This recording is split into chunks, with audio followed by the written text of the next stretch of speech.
گھروں کے ٹوٹنے کا ایک بہت بڑا سبب یہ ہے کہ جب بیوی اپنے شوہر کے ساتھ ہونے والے الجھاؤ کو، ہونے والی لڑائی کو، ہونے والی کوئی عدم موافقت کو اپنے میکے بیان کر دیتی ہے، تو پھر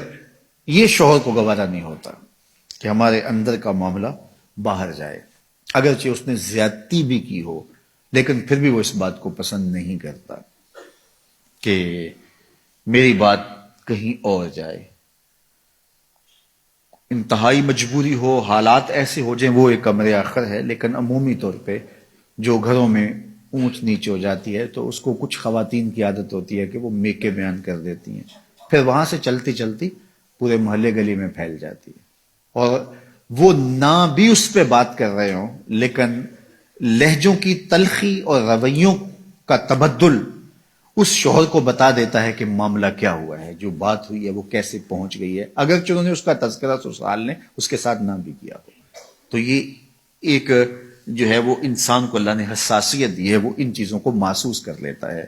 کہ معاملہ کیا ہوا ہے۔ اور یہاں آج کے زمانے میں تو ہمسائی کو بھی بتا دیا، رشتہ دار کو بھی بتا دیا، وہ واٹس ایپ گروپ بنے ہوتے ہیں، پورے گروپ میں ڈال دیا کہ یہ کیا ماجرا ہوا، اور پھر عجیب رنگ چڑھتا ہے اور خاندان ٹوٹ کے رہ جاتے ہیں اور طلاقیں واقع ہوتی ہیں۔ اگر کوئی الجھاؤ ہو تو وہ میاں بیوی کے درمیان ہو، آج الجھنیں کل نہیں ہوگی، پھر یاد بھی نہیں ہوگی کہاں کہاں الجھا ہوا تھا۔ زندگی میں الجھنیں ہوتی رہتی ہیں میاں بیوی کے درمیان، لیکن وہ الجھن ختم ہو جائے گی تو پھر یاد بھی نہیں رہے گا کہاں کہاں الجھن ہوئی تھی۔ لیکن اگر وہ میکے پہنچ گئی یا سسرال پہنچ گئی، وہ الجھن محلے گلی میں پہنچ گئی، تو وہ ساری زندگی نہیں بھول سکتے، اور کبھی یہ بھولنا چاہیں گے بھی تو کوئی یاد کروا دے گا، تو زندگی کی تلخیاں برقرار رہیں گی۔ اس لیے خاتون کے لیے یہ بہت اہم معاملہ ہے گھروں کو ٹوٹنے سے بچانے کے لیے کہ جو ہے وہ کبھی بھی اس معاملے کو آگے نہ بڑھنے دیا جائے۔ میں آپ کے سامنے حضور کا ایک واقعہ رکھتا ہوں۔ ہمارے ہاں تو یہ ہوتا ہے نا کہ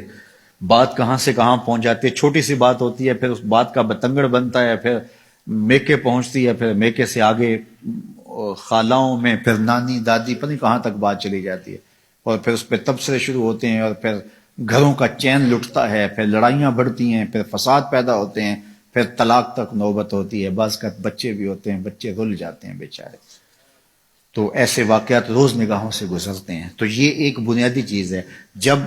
آگ لگتی ہے تو وہ بالکل چھوٹے پیمانے سے لگتی ہے، پھر بھڑکتی بھڑکتی وہ پورے جنگل کو جلا دیتی ہے۔ تو خاتون یہ کہے میں نے تو تھوڑی سی بات ہی کی تھی، نہیں، اپنے آپ کو کنٹرول کرو۔ صحیح بخاری میں روایت ہے، ایک دن حضور تشریف فرما تھے، ام المومنین سیدہ عائشہ رضی اللہ تعالی عنہا بھی تھی۔ فرمایا عائشہ جب تم مجھ سے ناراض ہوتی ہو مجھے پتا ہوتا ہے۔ کیسی ناراضگی تھی کہ حضرت عائشہ بتایا نہیں کہ میں ناراض ہوں، لیکن حضور فرمایا کہ جب تم ناراض ہوتی ہو، یہاں تو میکے تک پتا ہوتا نا، فرمایا مجھے پتا ہوتا ہے جب تم مجھ سے ناراض ہوتی ہو، ناراضگی چل رہی ہوتی ہے تو مجھے پتا ہوتا ہے۔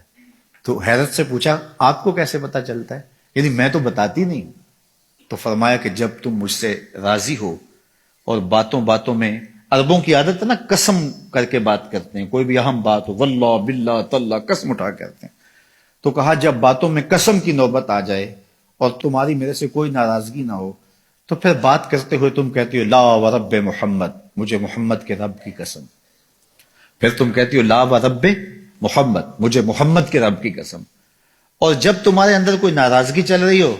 تو پھر بات قسم کی آئے تو تم کہتی ہو لا ورب ابراہیم، مجھے ابراہیم کے رب کی قسم۔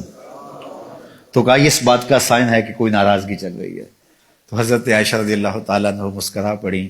اور عرض کی یا رسول اللہ ما احجر الا اسمک، نام چھوڑتی ہوں دل میں آپ ہی ہوتے ہیں، نام چھوڑتی ہوں دل میں آپ ہی ہوتے ہیں۔ آپ دیکھیے کہ اگر کوئی طبیعتوں کے تفاوت کی وجہ سے کوئی ایسا معاملہ ہو بھی گیا تو کتنی حساسیت ہے ناراضگی کے اظہار کا۔ اللہ اکبر، یہ رنگ دیکھیے اور یہ جمال دیکھیے اور یہ خوبصورتی دیکھیے۔ چونکہ حضور سے اگر ناراض ہوتی ہیں تو پھر کوئی ایسی بات تو نہیں کر سکتی، صرف شوہر ہی نہیں رسول بھی تو ہے نا، کتنا بڑا منصب ہے، تو اس منصب کا خیال ہے۔ تو کہا کہ عائشہ جب تم ناراض ہوتی ہو تو بات قسم کی آئے تو تم کہتی ہو لا ورب ابراہیم، مجھے ابراہیم کے رب کی قسم۔ تو فرمایا لا احجر الا اسمک، حضور نام چھوڑتی ہوں دل میں آپ ہی بستے ہیں، دل میں ڈیرے آپ کے ہوتے ہیں، دل میں بسیرے آپ کے ہوتے ہیں. تو طبیعتوں کے اندر ایک دوسرے کا اتنا لحاظ رکھنا، یہ پھر طبیعتوں کے اندر بودھ کی بجائے قرب پیدا کرتا ہے.